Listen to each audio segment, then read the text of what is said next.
Welcome to week 5 of managerial accounting. This week we talk about a topic that is referred to as relevant costing or relevant decision making. You should also know this term. There are a couple of terms that are used interchangeably, and you'll see that sometimes the term incremental or differential. So in the managerial accounting world, the term relevant, differential, and incremental are essentially synonymous. And what they mean is what cost and what revenue changes as a result of a decision. And organizations of all kinds, for profit, nonprofit, manufacturing, service, wholesale, um, are asked to make decisions about pricing. Customer walks in and says, I'd like to buy your existing product, but I don't want to pay your list price. I want a 25% discount. Should you make something or should you buy it? Should you continue or discontinue a particular product or service or product line that appears to be losing money? So these types of decisions are made on a continuous basis by management. And so what this week's readings and lectures are about is to give you a framework in terms of the information that's important to management to help them make the best decision when it comes to these types of decisions. So when we talk about the management decision-making progress process, we're going to call it the incremental or relevant analysis approach. Okay, and then we're going to walk through how it works. And the types of incremental or relevant analysis are: should I accept an order or a special price? Should I make something or buy it? So sometimes we refer to this as outsourcing. Should I sell something at this particular point, or should I process it further and sell it at a later point in the process? And should I eliminate a segment or product or service that appears on the surface to be unprofitable? So we'll look at the quantitative, the financial aspect of it, and we'll also look at the qualitative issues that come into play when we think about making a decision. So for example, if I decide that I'm going to outsource, I'm going to buy something that I currently make internally, then that may be a good quantitative decision. I may actually increase my profitability on the surface, but think about some of the issues that might arise in terms of employee morale, quality, reliability of the vendor. So when we make these decisions, it's not enough just to think about the financial aspect. We really have to stop and think about the qualitative issues as well. So what's key to keep in mind is that we need to use both financial and non-financial information. So the thing to keep in mind when we're on the financial side is what changes as a result of my decision. And we want to look at what revenue changes, which it may or may not change given my decision, and what costs change. And so we typically set this up in scenarios. We have alternative 1, alternative 2. Alternative 1 is if I do nothing. Alternative 2 is if I make the decision to move forward. And then I look at the difference and I decide financially, does it make sense for me to make the decision? If it does, then it passes the quantitative hurdle. Then I have to look at the qualitative issues.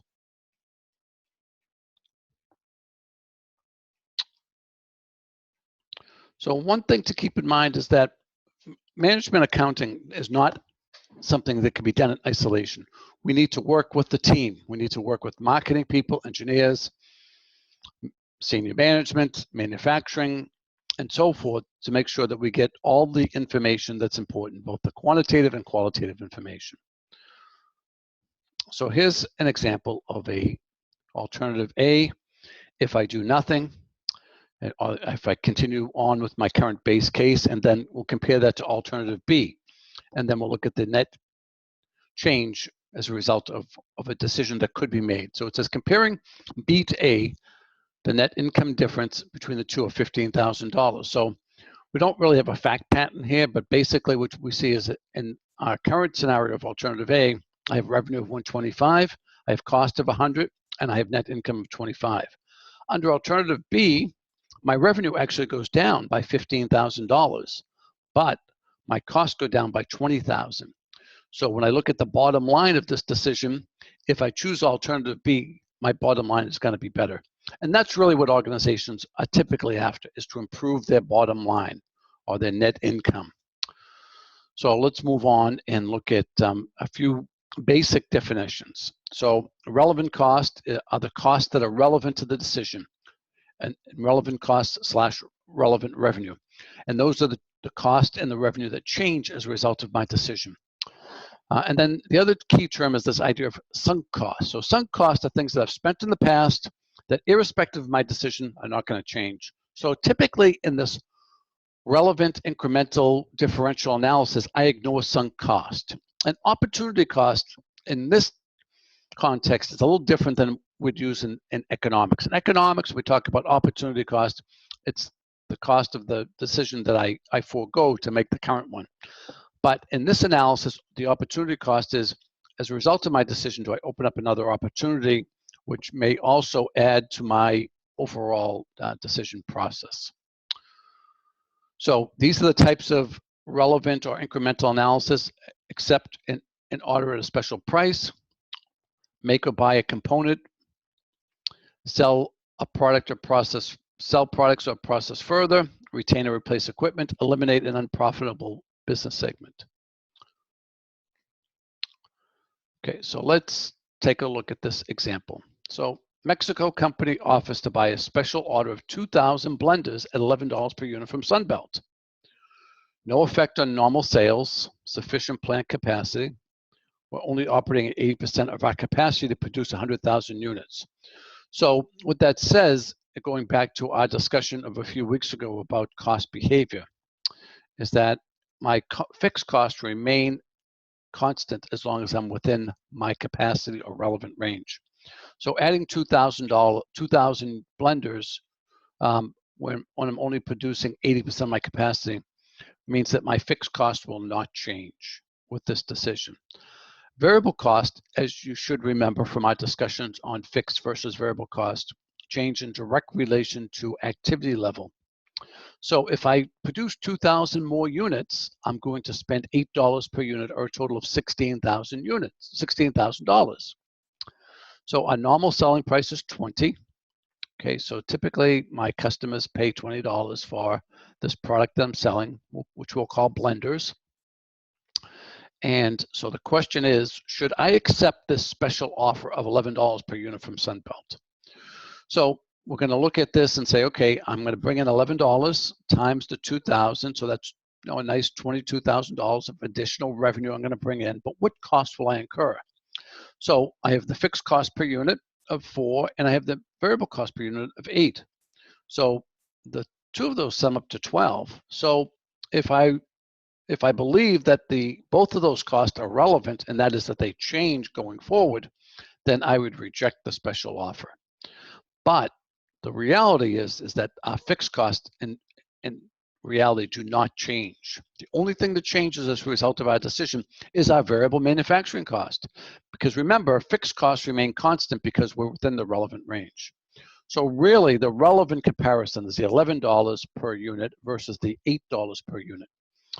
So which means that for every time I sell a product to this company for $11, then I will make a profit of $3. Okay, and that's shown on the next slide. So with existing capacity, there's no change in fixed costs, so they're not relevant to this decision.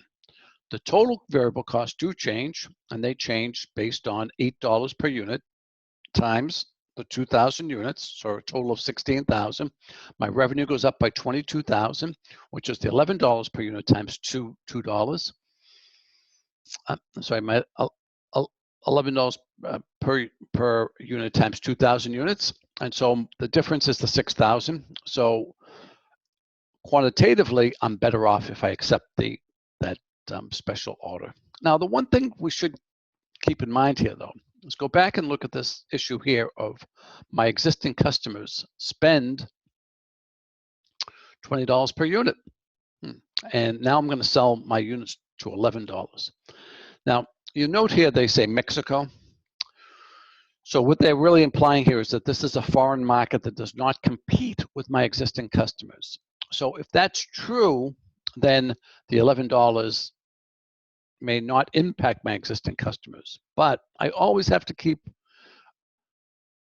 be aware that if I give a discount to one customer, it may impact my existing customers. But we're going to make the assumption, for the sake of simplicity, that there's no impact to existing customers. But we always, always, always want to ask that question if we're looking at a discounted price to a new customer. I mean, think about this. You've done business with somebody for a long period of time. You buy lots of products or services from that company. And then all of a sudden, somebody walks in the door and they get a 30 or 40% discount because they asked. Well, I don't think existing customers would be very pleased with that. So that's a very tricky business to be in. But nevertheless, it happens every day in business. Okay, so I'm going to skip over this slide. So here's a make versus buy decision. So if I'm currently making something, then I incur both fixed and variable costs. And so let's think about this. If I decide to outsource or buy it from somebody, then I have to ask myself these questions. What cost will go away as a result of my decision? So based on our learning so far, we should know that variable cost will go away if I produce less. So if I'm producing 25,000 switches today and I stop producing them, then my variable costs, which in this case are my direct material, direct labor, and variable overhead, those should all stop. Okay, but the question is, will my fixed costs stop? And that is really, that's at the core of the question. So in some cases, it will stop because I'll be able to either sell off equipment, discontinue a lease I have, or lay people off. And so I might be able to reduce my fixed cost. But that oftentimes is the key decision. So what's really important, and going back to our cost behavior discussion, is that we need to understand how costs actually behave. So what costs stop when I stop producing something, and which ones are going to continue on. And so if I do nothing, my fixed costs continue on. So I have to take a proactive stand that says, look, I have some fixed cost here. Can I get rid of them? Or maybe I can't, in which case that they're not relevant to this decision. Okay, so let's take a look at this particular example. They're producing 25,000 switches, and then in total, including the fixed cost, it's $9 per switch. So somebody comes in and says, I can make those switches for $8 per switch. So on the surface, that's $1 less than what I'm currently incurring to make the switch. So it might appear attractive because I can save $1 per switch, which in some businesses is extremely important. So, but the question then becomes, so at $8 per switch times the 25,000 switches, then the question becomes, that's still $200,000, right? So the question is, what happens to the $60,000 of fixed cost? And so if I cannot eliminate any of it, then essentially what's going to happen is that rather than spending $225,000 for these switches, I'm going to be paying the vendor $200,000 plus still incurring the $60,000 of fixed cost. So we're actually spending more, of $260,000. So the real issue is, can I get rid of the fixed cost, or can I get rid of a portion of them? And if I cannot, then financially that decision would not make sense. But if I can reduce them or eliminate them in total, then I might consider it from a financial perspective. Now, keep in mind that we have to also be concerned about the qualitative issues of employee morale, of quality of the product that the vendor is going to produce. And so we don't rest our decision strictly on the financial results, but we have to get the financial results first before we can get to the qualitative issues.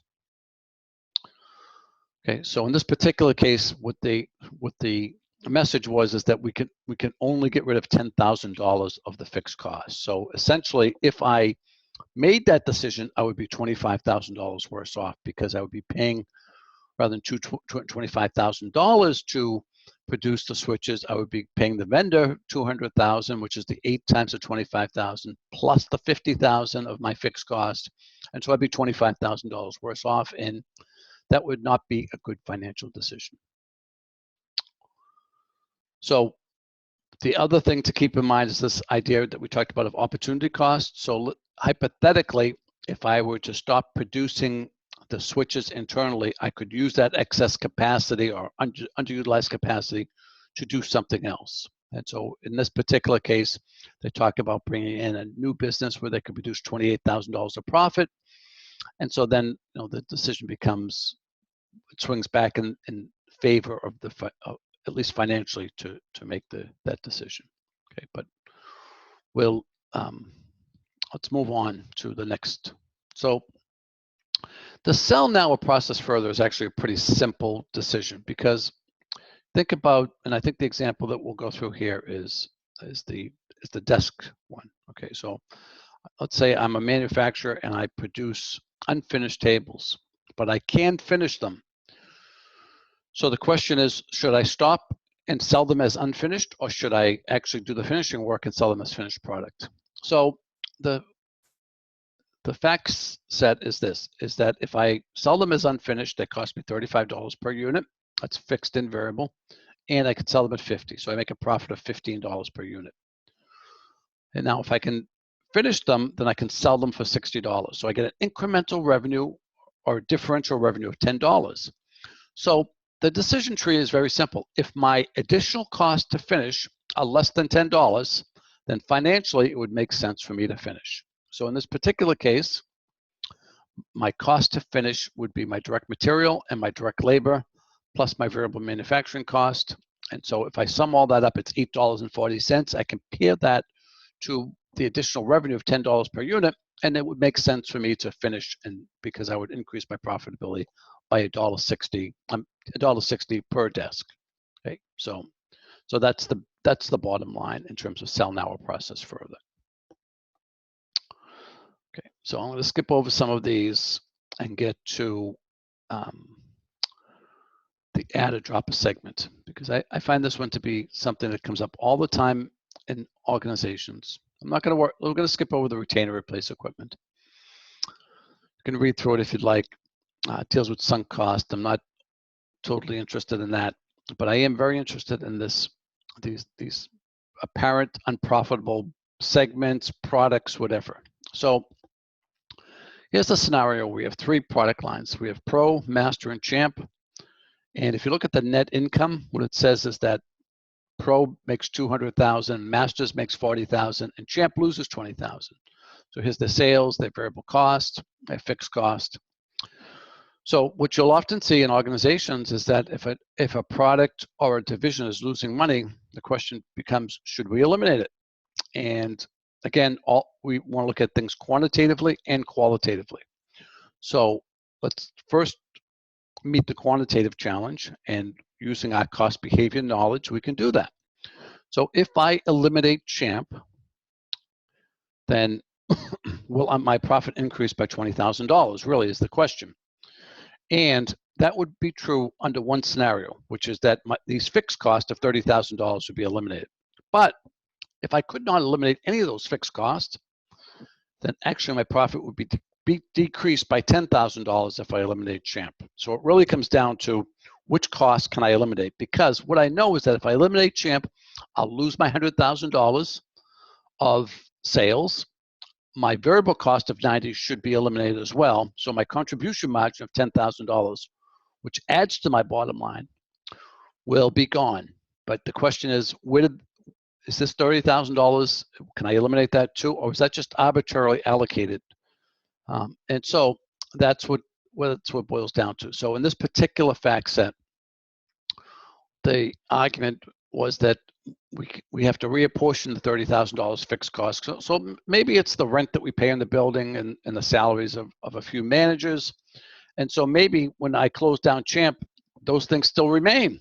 And if they do, then I'm just going to reapportion them to Pro and Master, in which case my profit actually goes down from 220, to 210, which is the elimination of my contribution margin. So we have to be very careful on these types of decisions. And so what it really boils down to is, how well do we understand cost behavior? And think about what changes as a result of my decision. So I know that if I'm producing revenue and I stop producing a product, then that revenue is going to go away. But what about cost? Well, my variable cost will go away, but my fixed cost may or may not go away. And if I'm thinking about accepting a special price, a discounted price from a particular new customer, then the question is, what cost do I incur to do that? So, and I know I'm going to incur the variable cost. Will I incur fixed cost as well? So these are the types of things that we can use the base knowledge we have around cost behavior for. Okay, so conceptually, these types of decisions come up all the time in organizations, and it's important that you at least have a general understanding of it. Okay, I don't expect you to be experts after taking one course and spending 1 week on the topic, but you should at least be able to ask the right questions. What variable cost and what fixed cost will be eliminated or kept as a result of my decisions.